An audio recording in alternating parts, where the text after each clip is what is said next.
Good day, strategy gamers, and welcome to another Learning to Play video of Downfall: Conquest of the Third Reich. In this video, we're going to be covering the rules example of play number 3, the Battle of Southern France, found in the rulebook. Now, this battle is another land combat resolution, but has some more complexities than what we've seen in the previous 2 videos, so we're going to cover those. First to note is in this turn, it is actually fair weather. So as a result of fair weather, we see that non-German armor units get a +1 to their attack, and air superiority is a +2 dice roll modifier.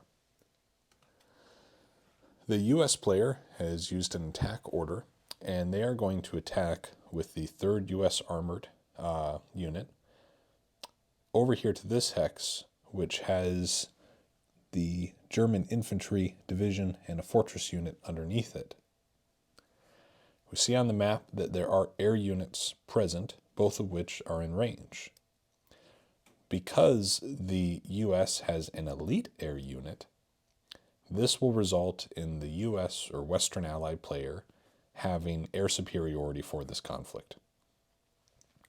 We also see that there is a partisan unit in this hex, and underneath the infantry unit, again, just to clarify, there is that fortress unit with the strength of 1. So we're going to attack primary attacker, again, 3rd US Armored, and we're going to have the detachment there as a flanking unit. Let's talk next about cards.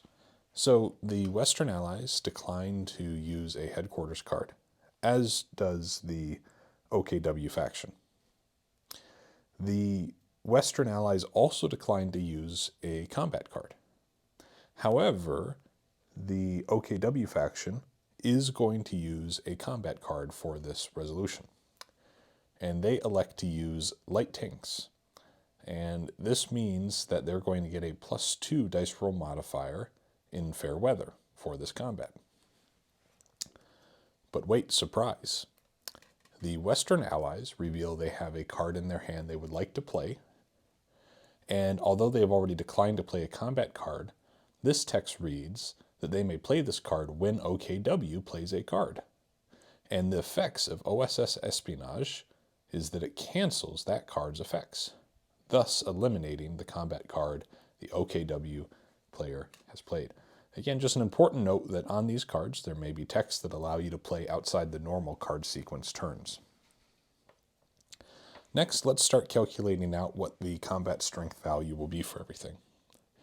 First, for the Western Allies, we know we have a +3 to our combat strength because of the 3rd US Armor having 3 pips in its front orientation.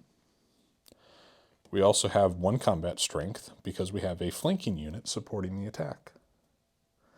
We also have 2 non-German armor units which represent 2 combat strength. So the detachment is an armor unit, the 3rd US Armor is an armor unit.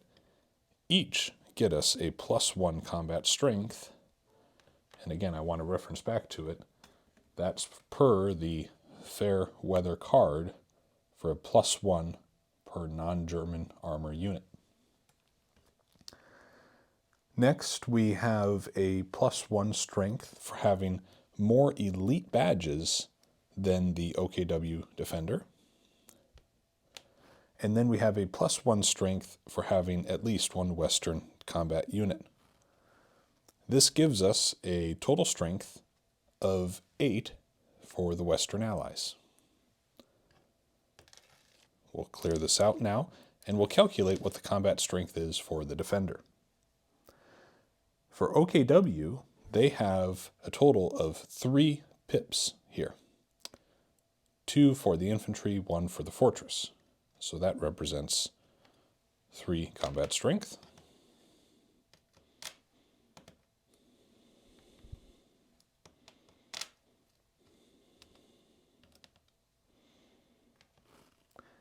We also have another combat strength because we have at least 1 German unit involved in this defense.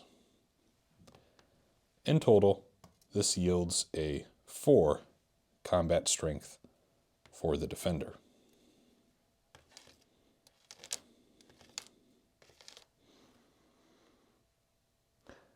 Next, we need to look at the combat table, and we're going to look specifically at the +4 combat table column, because 8 less 4 yields us a +4. So we look here, and this is where we will look for our resolution. Now, there are some DRMs involved here. The Western powers have a +2 for air superiority and fair weather. However, the defenders have a -2 dice roll modifier for having a fortress in the defender's hex. I actually missed one part too I want to go back to. When we were doing the combat strength, normally the defender would have more combat strength for defending across a river and in hills. However, because there was a Western Allies partisan in that hex, that negates the terrain advantages that the defender would otherwise receive. So knowing that we have a +4 in combat strength on the combat resolution table, and that our dice roll modifiers cancel out to a 0 for air superiority and for having the fortress in the defender's hex, the attacker rolls a 10, and when we look at the combat resolution table, we see on the +4 column, a 10 yields a 0/3. So the attacker takes no losses. However, the defender has to take 3.